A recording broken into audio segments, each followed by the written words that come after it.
Gem International is a new diamond explorer in the richest diamond producing country in Africa, located next to the fourth largest producing diamond mine in the world. International Spotlight is on an 1109 carat diamond recently discovered in Africa by a fellow Canadian junior with a proven operator and finance team. Gem International trades on the TSX Venture Exchange, symbol GI. Visit us at gemdiamondmining.com. Welcome to the Goddard Report.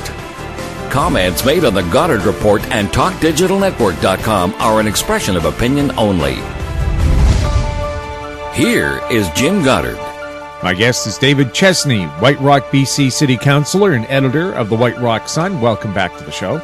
Well, it's nice to be back with you, Jim, and all the fine people here at the Goddard Report. Well, the last thing I heard was White Rock City Council censures Councillor David Chesney. What's that all about? Well, a tempest in a teapot, really. I was quite surprised 2 weeks ago on the Monday in camera. My council members decided that they would censure me, and not censor, but censure.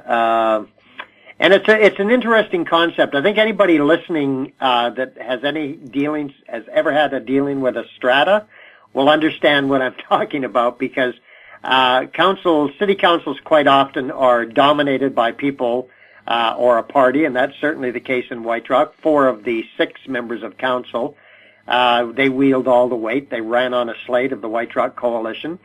And generally speaking, in the 2 years that I've been elected, the votes, when they go down, are not always. Sometimes we all agree on something, but if there's any dissension, it's a 5-2 vote. Councillor Helen Fathers and I are voted down by the majority, the coalition and the mayor. So, they dragged me in camera. They had a problem with something that I did, which I can't discuss at any length here, because they've also put a new wrinkle on this and put a gag order on me. But I'm confident that this will come out at some point in time. And when it does, I think people will shake their heads. And I think the vast majority of people will say, I did the right thing. So I'm not concerned about it. It's going to cost me financially. There's only so many things they can do in the community charter that governs local government and the Local Government Act. There aren't any hard and fast rules of first offense for censure, this is what happens. Second offense of censure, this is what happens. So they kind of make it up as they go along. But it is what it is, and I'll continue to soldier on. I'll continue to represent the people of White Rock, and I think everybody has a line in the sand. And I knew when I did what I did that there was going to be an immediate blowback. I thought it through, but I still would do it again, probably tomorrow. I'd do it in a different manner, and it wasn't a knee-jerk reaction. I slept on it. I thought about it till the next day, and the next day I still felt as strong as I did. So, the gag order was an interesting aspect that they put on this one, but invariably it's caused them more problems than they could have ever imagined, because the administration and this council has been lambasted by a large number of citizens saying everything is done in secret. And this has now become the poster boy. I've become the poster child for everything's wrong with doing stuff in camera. So the rumors that are roaring through the community about what I did, to say far-fetched would be an understatement. So I just go along. I do what I do. I keep my eye on the ball, and I've got 2 more years here in my term, and I will continue. They're not going to knock me off the track. I will be a little more careful, but as I say, I knew when I did what I did that there was going to be repercussions. Again, I never thought that they would be as serious, but they just don't like me, Jim. Well, I was going to say, it's how convenient for opposition councillors to put a gag order on a fellow councillor. Yeah. Well, that's an interesting concept. So maybe if, as I say, in my term, people have found a lot more about civic politics, not just in White Rock, but in other areas. People, I think, are now, through having the avenue of being able to speak with you on a monthly basis, people are now finding out that Oh my God, you mean a developer can give you $50,000 for your campaign and then come before council and ask for something and you don't have to declare a conflict of interest? Anybody in their right mind would go, well, surely you would have to declare a conflict of interest. No, not at all. So, I've never set out to make people aware of what goes on at the civic level of politics. I'm just trying to do my job. I'm trying to do the best job I possibly can for the people of White Rock. And when they come up with something like this, I think a lot of people, I mean, I was absolutely shocked. CBC late night news at 11. I didn't watch it because I don't have a TV, which we've discussed time and time again. But somebody sent me the link. They had it as breaking news on the 11 o'clock news. Really? What, you couldn't find a lost dog? This is not a breaking news story. I shake my head. This is not a breaking news story, unless you don't have any other news to talk about, which quite possibly could have been the case. I didn't watch the whole newscast. But if this is your big breaking news at 11, shame on you. But we've seen two evidences of that in the media here, and I know you, with your experience, certainly would have a thought about this. The CKNW aerial photos showing the dismembered body along the side of the road in Langley, and then the Global News running the footage of the kids stabbing the young girl at the Abbotsford High School.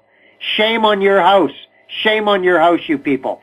You're making Warren Barkers and Bill Hughes and all the news greats that we've had spin in their graves if they're not with us anymore. Well, I remember when I was being interviewed for a job at Channel 13, Dave Byro was the news director, and he said, Jim, if you're out covering a story, say it's gory, what don't you film? I said, sir, you film everything. It's up to the editors and the policy of the station on what you show. But you certainly don't edit yourself in the field. You try to gather as much information as you can. And so those other people obviously thought, well, if we have it, we'll use it. No one said you had to use it. Well, the footage of the young girl being stabbed in Abbotsford was filmed by a student. It wasn't filmed. There was no news cameras on the scene. Right, so they put it up on social media. Yes, and then I guess, either they forwarded it to CKNW or Global. I'm not sure. I'm sure they did forward it because the last time I was somewhere and Global News was on, I was shocked somewhat to see Chris Galis at the end of the news say, if you see any news, send us a video. I'm like, really? Well, they have so few news people to actually go out and gather news. They rely on, as they call them, citizen reporters, but citizen reporters have no training either. But I'm saying, yes, shoot anything if you think it's newsworthy, but it's up to the professionals to decide what goes on. But what we're both saying is that the lack of professionalism is so apparent now. Well, it's the epitome of get the widow on the set. We need dirty laundry. They need, to put something as shocking and disgusting as both of those items on a newscast. And I don't care. I'm sure they put all kinds of, look away if this is a disturbing images coming up. I got to tell you, if you have to preface a news story with that, I think you should really be thinking about what you're showing. Get the kids out of the room. We're about to show some gore. I don't know what the fallout will be. I've already half written my editorial for the White Rock Sun next week on that very item. I mean, CKNW, they used to pay as long as I was from a kid listening to CKNW. If you see news, call us and we'll give you $100 for the best news story of the week. I understand the roving road reporters that radio stations like to have, but to put it unfiltered straight on, no.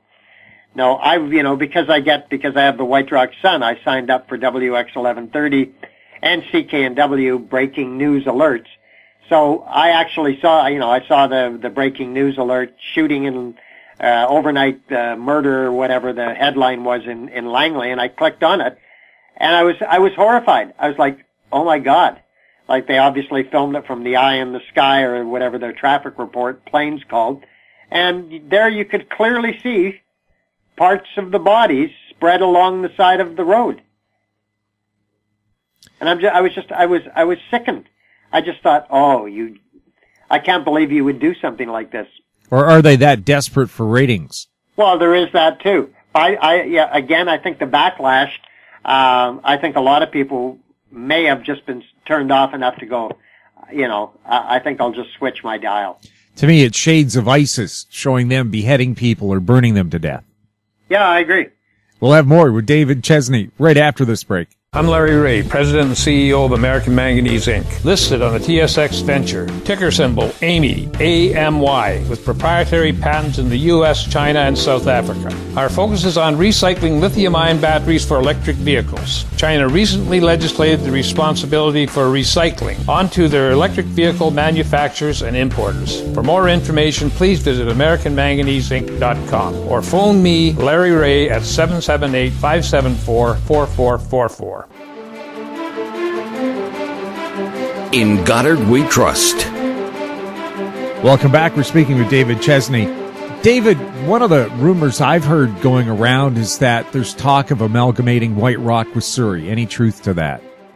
Well, it's people have been talking about it more so now than ever before. I think given the tremendous amount of densification it looks like we're facing with high rises moving in here, you got to remember it will afford people a spectacular ocean view. If you're up on the 25th floor of a tower up on the top hill in White Rock, you're going to have a spectacular ocean view. So the developers are at the gates, and people that kind of moved here and have lived here for a lot of years. I had a couple of professional ladies come to the community conversation on Saturday, and they brought a picture of a bunch of high rises going up in Burnaby, and they held it up and said, "We didn't move to Burnaby. We didn't want to live in Burnaby, and now it looks like we're going to be living in a Burnaby-type city." And I said, well, I understand your pain. That's what I said earlier on, is that I think people that move here, and the one lady said, we did our due diligence. We asked the realtor, so what kind of development could happen in the area around where we live here? And we were told all the densification will happen in the town center. That's 4 blocks away from you. There's no expectations that there'll be high rises anywhere near you. Well, now they've got 2 behind them and 2 beside them on deck trying to get pushed through council. And they're upset. They've spent probably, I'm guessing, somewhere between $600,000 and $900,000 for the condo they bought. And they're shaking their head. They're going like, oh my God. So I think people, I think that we've talked about it a lot. I think that official community plan should be something more than what a lot of cities try to slough it off as, well, it's just a guideline. Then for God's sakes, change the name. Call it the Goofy Guideline Policy. Don't call it the official community plan, because that just leaves people with the impression that there'll never be, until the community plan is redone, there's no expectations that there's going to be high rises popping up left, right, and center, which is happening in White Rock. So as that happens, more and more people are getting upset. The taxes are going up. We're buying the water. The cost of the water is going up. Everything is going up, because we're a very small community of 19,000 people. So a lot of people are saying, you know what? What would be the downside of joining Surrey? We would always say we live in White Rock, same as you live in Cloverdale, Newton, Guildford, Whalley, Fleetwood, Green Timbers, any one of the districts of Whalley, or of Surrey. So what would be the downside? And a lot of people now are not seeing that there's any downside. They're not happy with what's happened at City Hall. Not just this term. The last couple of terms have been kind of wobbly. It seems that there hasn't been the proper kind of direction, a strong focus that the community has had an input into and understands where we're going.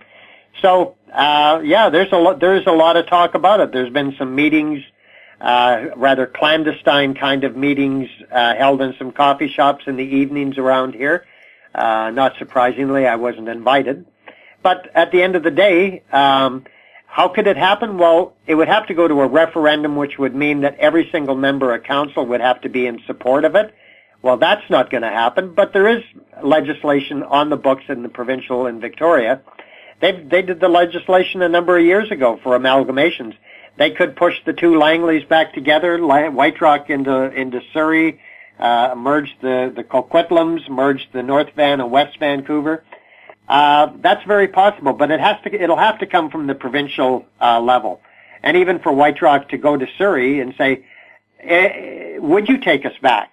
I mean, I don't see that there would be any reason not to. A lot of people in White Rock are going, well, I don't want to be a part of this big behemoth of Surrey. how about if we just take South Surrey and make a new municipality or a new city? Well, good luck, because that's not going to happen either. So, will it happen? I really don't know. I'm not hopeful that that's going to happen. And I'd still like to have one kick at the cat, with a council that's not dominated by developers, where we could actually say, you know what? Here's, we should be, and I've said it time and time again to you, Jim, we should be the envy of every community in British Columbia, certainly every community in the Lower Mainland, because when I tell people I'm from White Rock, they invariably go, oh my goodness, it's so beautiful. Oh, you're so lucky to live there. And yes, I am. But guess what? It's not so beautiful. We've got a lot of stores that are empty. People are moving out. The rents are too high. Our waterfront is starting to look awfully torn and tattered around the ears. So we've got our work cut out for us.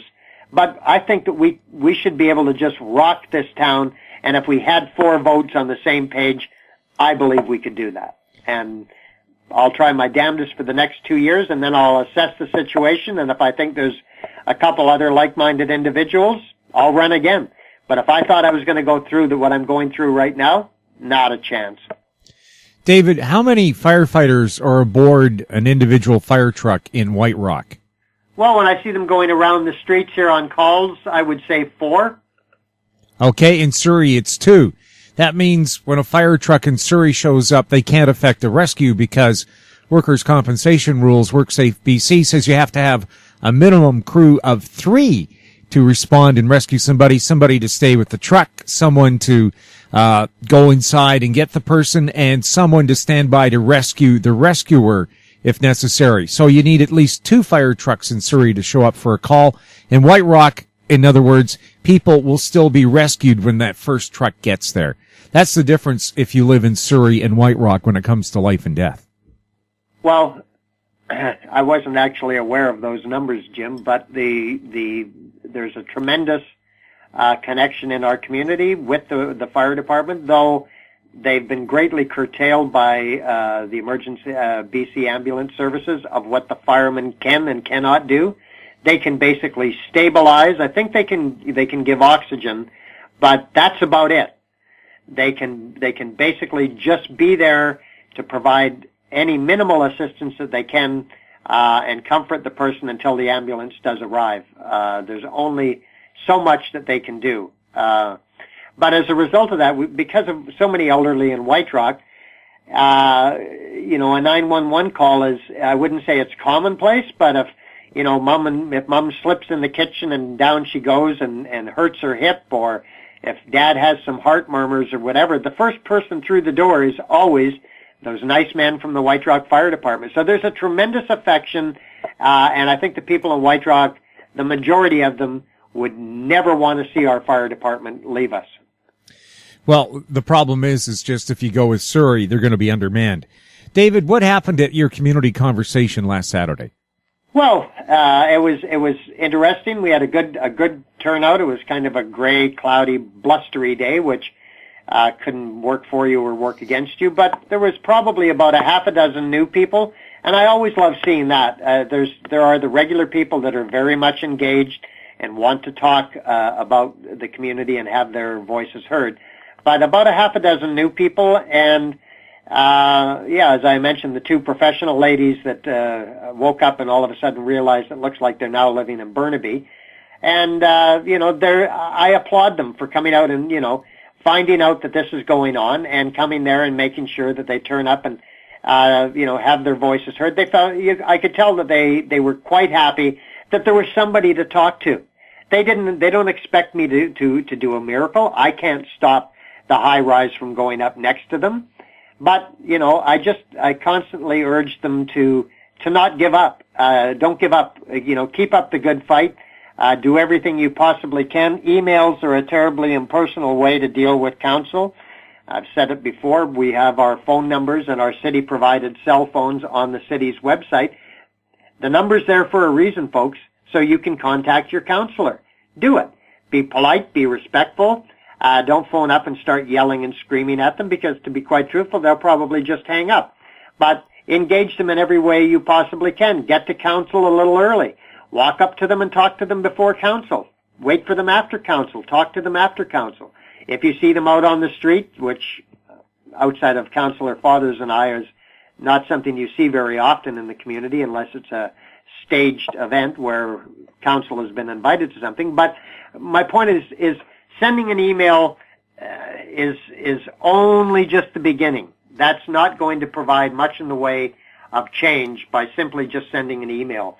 You have to do so much more. And as I say, if a councillor gets 10 phone calls a day or 5 phone calls a day, and they have to listen to that person's thoughts and ideas about the future of White Rock, I know that's going to have a much greater impact than simply just, as I say, hitting send on an email. We get hundreds of emails on a weekly basis. And I try to go through all of them. I try to answer as many that require an answer. If it's just an information from somebody about a bake sale that's going on or whatever. But anybody that has any concerns or any thoughts or whatever, I'll try to at least acknowledge that it has been received. And again, quite often people will say, "Wow, you and Councillor Fathers are the only people that ever get back to us." I can't do anything about that, but I'm not my brother's keeper. Those members across the chamber from me that are on the coalition, they have every right to do and act and be the way they are. Enough people in White Rock said, "I like what you stand for. I'm voting you in." So who am I to say they're wrong? I've never said they're wrong. I just think we have a differing point of view about the future of White Rock, and I'm sticking with mine. David, thank you so much for chatting with us. Jim, always a pleasure. We'll be talking to you in a month, and tight lines and straight shooting to you, my friend. My guest has been David Chesney, White Rock, BC City Councillor and editor of the White Rock Sun. You're listening to the Goddard Report on TalkDigitalNetwork.com. Find us on Twitter at TalkDigitalNet. Our YouTube channel is Talk Digital Network. Questions for the show can be emailed to info@howstreet.com. I'm Jim Goddard. Thanks for listening. Comments made on the Goddard Report and TalkDigitalNetwork.com are an expression of opinion only. The Goddard Report is available online and mobile at TalkDigitalNetwork.com. The Goddard Report is a production of How Street Media Incorporated.